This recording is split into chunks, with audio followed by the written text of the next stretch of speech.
Hey, I'm Lazy Dev. I used to make projects on Roblox that are interesting and fun for me. But after their new publishing requirements, I decided to leave Roblox and try out other engines. I switched to Unity. My plan was to make a game without knowing this new engine. I also wanted to do a new devlog series since my last series about the Roblox drill game got ghosted by me.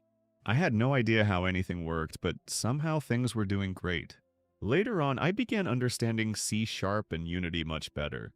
But then, on June 14th, I opened the project file and it was corrupted. My stupid ass tried fixing it with AI, but it only made things worse. And just like that, my 1 month of development was gone. Although that helped me realize that I shouldn't jump straight into developing a game in an engine that I barely know. So the next few months I will be focusing on my goals to grow this channel and learn Unity like I should have done in the first place. That's it for this very short video and I hope to see you in the next one.